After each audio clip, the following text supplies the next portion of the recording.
آج ہم ایک بہت ہی دلچسپ اور اہم موضوع پر بات کر رہے ہیں، انبیاء کرام علیہم السلام۔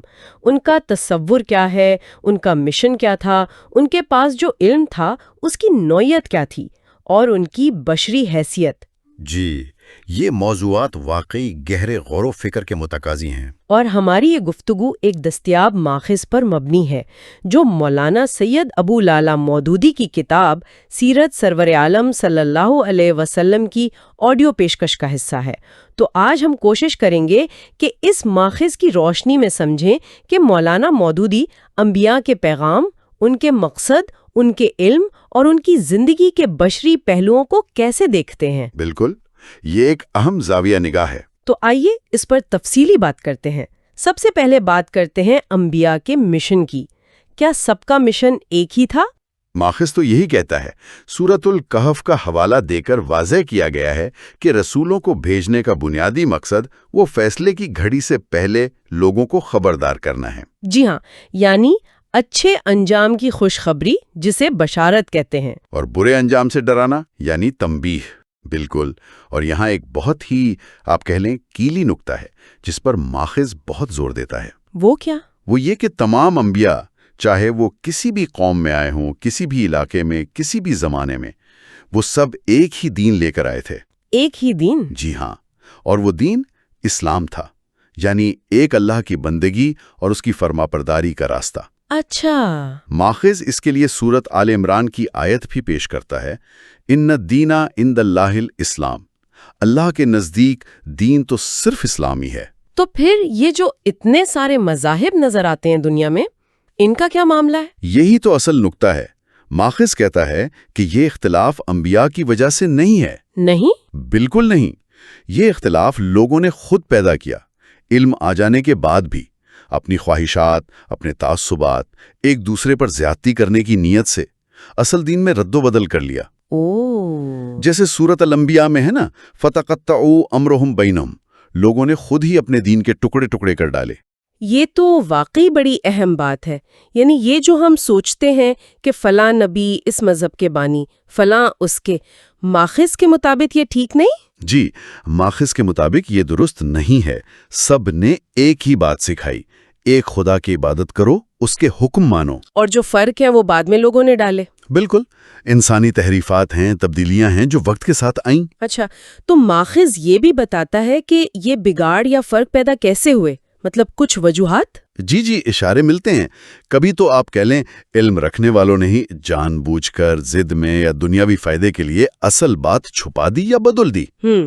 کبھی ایسا ہوا کہ ماننے والوں نے اپنے نبیوں یا بزرگوں سے عقیدت میں اتنا غلو کیا کہ انہیں انسان سے بڑھ کر سمجھ لیا، تقریباً خدائی بنا ڈالا۔ ہاں، یہ تو ہوتا ہے۔ اور کبھی وقت گزرنے کے ساتھ ساتھ اصل تعلیمات بھول بھال گئیں، ان کی جگہ رسموں نے، رواجوں نے یا انسانوں کے اپنے فلسفوں نے لے لی۔ تو ماخذ کا زور اس بات پر ہے کہ اللہ تو بار بار نبی بھیج کر اسی اصل دین کو تازہ کرتا رہا۔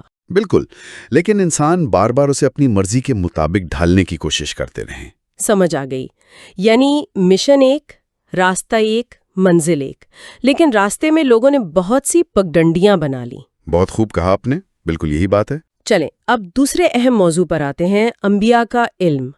اس کی کیا نوعیت تھی؟ یہاں ماخذ ایک اور آپ کہہ لیں چونکا دینے والی بات کرتا ہے کہ وحی آنے سے پہلے نبی کا علم عام انسانوں جیسا ہی تھا۔ جی، یہ ایک اہم نکتہ ہے۔ ان کے پاس علم حاصل کرنے کا کوئی خاص ذریعہ نہیں تھا جو دوسروں کے پاس نہ ہو۔ ماخذ میں سورۃ الشورى کا حوالہ ہے، ما كنت تدری ما الکتاب ولا الایمان، آپ نہیں جانتے تھے کہ کتاب کیا ہے، ایمان کیا ہے۔ صحیح۔ اور سورۃ الضحیٰ کا بھی حوالہ ہے، وَوَجَدَكَ ضَالًّا فَهَدَىٰ، اللہ نے آپ کو راہ سے ناواقف پایا، پھر راستہ دکھایا۔ جی، تو یہ ابتدائی حالت تھی، لیکن یہاں سے بات بالکل بدل جاتی ہے جب وحی آتی ہے۔ کیسے بدلتی ہے؟ دیکھیں، ماخذ کے مطابق وحی صرف معلومات نہیں ہے، انفارمیشن کا پیکج نہیں ہے۔ اچھا۔ یہ وہ ذریعہ ہے جس سے حقیقتیں کھلتی ہیں، بلکہ انبیاء کو ان سچائیوں کا گویا مشاہدہ کرا دیا جاتا ہے۔ مشاہدہ یعنی وہ دیکھتے ہیں؟ ایک طرح سے جی، وہ علم صرف سنا سنایا یا سوچا سمجھا نہیں رہتا، بلکہ ایک دیکھی بھالی حقیقت بن جاتا ہے، آنکھوں دیکھا حال جسے کہتے ہیں۔ اور اسی مشاہدے کی بنیاد پر اسی یقین کی بنیاد پر نبی پھر پوری قوت سے، پورے اعتماد سے دنیا کے سامنے گواہی دیتا ہے۔ اس کی کوئی مثال ماخذ میں؟ جی ہاں، سورت ہود کے حوالے ہیں بار بار۔ پہلے نبی اکرم صلی اللہ علیہ وسلم کے بارے میں کہ وہ بینہ پر ہیں، یعنی ایک روشن دلیل پر، اور ان کے ساتھ اللہ کی طرف سے شاہد یعنی قرآن بھی ہے۔ جی۔ پھر یہی بات حضرت نوح علیہ السلام کی زبان سے کہلوائی گئی کہ وہ بھی بینہ پر تھے اور انہیں اللہ کی رحمت یعنی وحی ملی تھی۔ پھر حضرت صالح علیہ السلام کے قصے میں بھی یہی بات۔ تو وحی نے علم کو نظری سے مشاہداتی بنا دیا۔ بالکل، یقینی بنا دیا، سین ریالٹی۔ یہ بہت دلچسپ ہے، لیکن ماخذ ایک اور قسم کے علم کا بھی ذکر کرتا ہے جسے علم غیب کہتے ہیں۔ جی ہاں، پوشیدہ علم۔ یعنی وہ باتیں جو اللہ نبیوں کو بتاتا ہے لیکن وہ عام لوگوں کو نہیں بتاتے۔ حضرت یعقوب علیہ السلام کی مثال دی گئی ہے سورت یوسف سے۔ جی، جب انہوں نے بیٹوں سے کہا انی اعلم من اللہ ما لا تعلمون، میں اللہ کی طرف سے وہ جانتا ہوں جو تم نہیں جانتے۔ تو سوال یہ ہے کہ اس خاص چھپے ہوئے علم کی ضرورت کیا تھی؟ یہ کیوں دیا جاتا تھا؟ اگر ہم اسے بڑی تصویر میں دیکھیں تو ماخذ اس کی حکمت یہ بتاتا ہے کہ یہ خاص علم انبیاء کو ان کی ذمہ داریاں نبھانے میں مدد دیتا تھا، فرائض رسالت کی ادائیگی میں۔ اچھا، کیسے؟ ماخذ نے بڑی اچھی مثال دی ہے۔ جیسے ایک ریاست ہوتی ہے نا، اس کے بہت سے راز ہوتے ہیں، پالیسیاں ہوتی ہیں۔ کیا وہ سب عام لوگوں کو بتائی جاتی ہیں؟ نہیں، بالکل نہیں۔ وہ تو صرف اعلیٰ حکام، گورنر وغیرہ جانتے ہیں۔ بالکل۔ عام لوگوں کو نہ ان کی ضرورت ہوتی ہے، نہ شاید وہ سمجھ پائیں، اور کبھی کبھی تو جاننا نقصان دہ بھی ہو سکتا ہے۔ صحیح۔ تو اسی طرح اللہ کی جو بادشاہت ہے، جو ملکوت الہی ہے، اس کے بھی کچھ راز ہوتے ہیں۔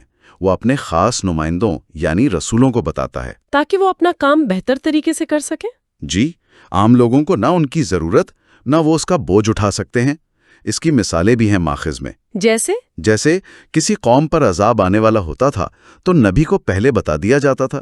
ہاں، جیسے حضرت نوح علیہ السلام کو کشتی بنانے کا حکم ملا۔ بالکل، انہیں طوفان کی اتنی پہلے خبر مل گئی کہ پوری کشتی تیار کر لی۔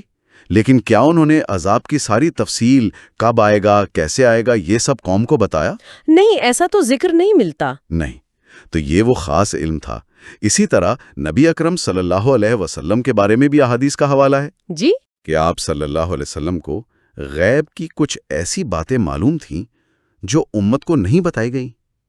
ایک خطبے میں آپ صلی اللہ علیہ وسلم نے فرمایا، جس کا مفہوم ہے کہ اگر تم وہ جان لو جو میں جانتا ہوں تو ہنسو کم اور رو زیادہ۔ اللہ اکبر۔ ایک اور حدیث میں فرمایا کہ میں پیچھے سے بھی ویسے ہی دیکھتا ہوں جیسے سامنے سے۔ یہ سب کیا ہے؟ یہ وہی خاص علم ہے، علم غیب، جو اللہ خاص مقصد سے دیتا ہے۔ لیکن یہ علم ان کی ذاتی قابلیت نہیں تھی۔ نہیں، بالکل نہیں۔ ماخذ واضح کرتا ہے کہ یہ اللہ کی عطا تھی، اللہ کی دین تھی، ان کی اپنی طاقت نہیں تھی۔ تو خلاصہ یہ ہوا کہ انبیاء کا علم عام انسانوں سے بہت زیادہ، بہت یقینی، جس میں وحی کا مشاہدہ بھی شامل، اور ضرورت کے مطابق علم غیب بھی، لیکن اللہ کے علم کے مقابلے میں پھر بھی محدود۔ بالکل، اس کی کوئی حد ہم مقرر نہیں کر سکتے۔ ہمیں کیا معلوم کتنا تھا؟ بس یہ کہ ہم سے زیادہ، اللہ سے کم۔ ٹھیک ہے، اب آتے ہیں تیسرے نقطے پر، الہی نگرانی اور انبیاء کی بشری فطرت۔ ماخذ کہتا ہے کہ انبیاء ہر وقت اللہ کی بہت سخت نگرانی میں رہتے تھے، ان کی زندگی کا ہر لمحہ اللہ کی نظر میں۔ جی، اس کی وجہ بھی بتائیے ماخذ نے۔ کیا وجہ ہے؟ وجہ یہ ہے کہ نبی کا مقام بہت نازک ہوتا ہے۔ ان کا ہر عمل، ہر بات، حتیٰ کہ ان کی خاموشی بھی، وہ دین کا حصہ بن جاتی ہے، قانون بن جاتی ہے۔ اچھا، اس لیے اللہ نے ایسا انتظام کیا کہ ان پر اتنی کڑی نظر ہو کہ ان سے کوئی ایسی بات نہ ہو جائے جو اللہ کی مرضی کے خلاف ہو۔ اور اگر کبھی ہو جائے، مطلب انسان ہونے کے ناطے؟ ہاں، اگر کبھی بشری تقاضے سے کوئی لغزش ہو بھی جائے، کوئی ایسی بات جو اللہ کی منشا کے بالکل مطابق نہ ہو، تو فوراً وحی کے ذریعے اصلاح کر دی جاتی تھی۔ فوراً؟ یہ ہاں، فوراً، تاکہ اللہ کا دین، اس کے اصول بالکل خالص شکل میں بندوں تک پہنچیں، صرف کتاب کے ذریعے نہیں بلکہ نبی کے عمل کے ذریعے بھی، ان کے اسوہ حسنہ کے ذریعے۔ اسوہ حسنہ یعنی کامل نمونہ۔ بالکل، اور اس نمونے میں ذرہ برابر بھی کوئی ایسی چیز نہ ہو جو اللہ کو پسند نہ ہو۔ یہ تو بہت سخت نگرانی ہے۔ اس سے یہ سوال پیدا ہوتا ہے کہ کیا وہ پھر عام انسانوں کی طرح تھے بھی، یا ان کی بشری حیثیت متاثر ہوتی تھی اس سے؟ یہی تو خوبصورتی ہے اس توازن کی۔ ماخذ کہتا ہے کہ اس شدید نگرانی اور خاص رہنمائی کے باوجود وہ تھے بشر ہی۔ انسان؟ جی، انسان، فرشتے نہیں تھے، کوئی اور مخلوق نہیں تھے۔ ماخذ نے حضرت یعقوب علیہ السلام کی مثال سے اسے بہت خوبصورتی سے واضح کیا ہے۔ اچھا، کیا مثال ہے؟ بتایا ہے کہ وہ کتنے عظیم نبی تھے، اللہ کے کتنے پیارے بندے تھے، لیکن انہوں نے زندگی میں کیسی کیسی مشکلیں جھیلیں۔ بیٹے کی جدائی میں سالوں روتے رہے، یہاں تک کہ بینائی چلی گئی۔ ہاں، یہ تو بہت مشہور واقعہ ہے۔ اللہ نے ان کی دعائیں سنی، تکلیفیں دور کیں، دشمنوں کے مقابلے میں مدد کی، غیر معمولی طریقوں سے ان کی مدد کی۔ لیکن یعنی ان میں خدائی صفات نہیں آ گئیں؟ بالکل نہیں، الوہیت کا شائبہ تک نہیں۔ وہ انسانوں کی طرح دکھ درد محسوس کرتے تھے، ان کی انسانی ضروریات تھیں، بشری کمزوریاں بھی ظاہر ہو سکتی تھیں جن کی فوراً اصلاح ہوتی تھی، تو الہی مدد اور بشری فطرت دونوں ساتھ ساتھ چلتی تھیں۔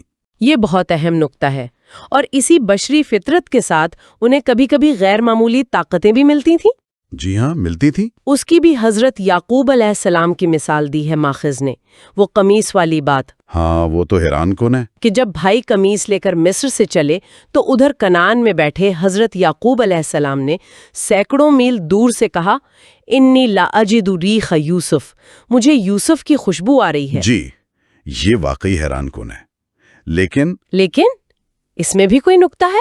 ہاں، اس میں بہت کلیدی نکتہ ہے۔ ماخذ فوراً اس کی وضاحت کرتا ہے۔ کیا وضاحت ہے؟ کہ یہ قوتیں ان کی ذاتی نہیں تھی، مستقل نہیں تھیں۔ اچھا، یہ اللہ کی طرف سے عطا کردہ تھیں، اور یہ تبھی کام کرتی تھیں جب اللہ چاہتا تھا، جس قدر وہ چاہتا تھا۔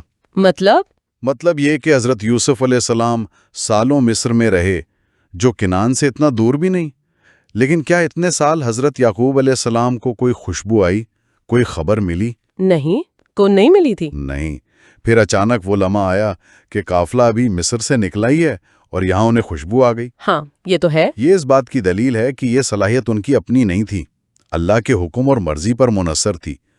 جب اللہ نے چاہا کام کر گئی، جب نہیں چاہا نہیں کی۔ تو یہ چیز بھی ان کی بشریت کو اور اللہ پر ان کے انحصار کو ظاہر کرتی ہے۔ بالکل۔ ان کی بشریت ہر حال میں قائم رہی، وہ اللہ کے بندے ہی رہے۔ بہت خوب۔ اچھا، تو اگر ہم اس ساری گفتگو کا خلاصہ کریں جو ہم نے اس ماخذ کی روشنی میں کی، تو چند موٹی موٹی باتیں سامنے آتی ہیں۔ جی۔ پہلی بات تو یہ کہ سب انبیاء کا مشن ایک تھا، اسلام، ایک اللہ کی توحید اور اطاعت۔ جو فرق نظر آتے ہیں وہ بعد میں انسانوں نے پیدا کیے ہیں۔ درست۔ دوسری بات، انبیاء کا علم، وحی سے پہلے عام انسانوں جیسا، وحی کے بعد یقینی مشاہداتی، اور ساتھ میں ضرورت کے مطابق علم غیب بھی ملا، جو عام انسانوں سے زیادہ مگر اللہ سے کم تھا۔ بالکل۔ اور تیسری بات، انبیاء بشر تھے، انسان تھے، لیکن اللہ کی سخت نگرانی میں تھے تاکہ ان کی زندگی کامل نمونہ بنے۔ انہیں خاص مدد اور طاقتیں بھی ملیں، لیکن وہ ان کی ذاتی نہیں تھیں، اللہ کی دین تھیں اور اللہ کی مرضی سے کام کرتی تھیں۔ جی ہاں، یہ بالکل صحیح خلاصہ ہے۔ تو اس سب کا کیا مطلب ہے ہمارے لیے؟ دیکھیں، ایک حتمی سوچ جو اس ماخذ کے مطالعے سے ابھرتی ہے اور جس پر شاید مزید غور کیا جا سکتا ہے، وہ انبیاء کے علم کی نوعیت اور ان کی گواہی سے متعلق ہے۔ اچھا، وہ کیسے؟ ماخذ بار بار کہتا ہے کہ انبیاء دیکھی ہوئی حقیقتوں کی بنیاد پر گواہی دیتے ہیں، جبکہ فلسفی یا عام مفکر وہ قیاس کرتا ہے، گمان کرتا ہے، عقلی دلیلیں لاتا ہے۔ ہاں، یہ فرق تو واضح کیا گیا ہے۔ تو سوال یہ پیدا ہوتا ہے کہ علم کا یہ تصور، یعنی براہ راست یقینی مشاہداتی علم، یہ علم کی دوسری قسموں سے کیسے مختلف ہے جو ہم دلیل سے یا تجربے سے یا روایت سے حاصل کرتے ہیں؟ اور کسی بات کی بنیاد ایسی دیکھی ہوئی حقیقت پر رکھنے کے کیا اثرات ہوتے ہیں، خاص طور پر ایمان اور عمل کے معاملے میں؟ یہ واقعی ایک گہرا سوال ہے۔ جی، یہ ایک ایسا نقطہ ہے جو اس ماخذ سے نکلتا ہے اور ہمیں مزید سوچنے کی دعوت دیتا ہے کہ وہ علم جس کی بنیاد مشاہدے پر ہو، اس کی قوت کیا ہوتی ہے۔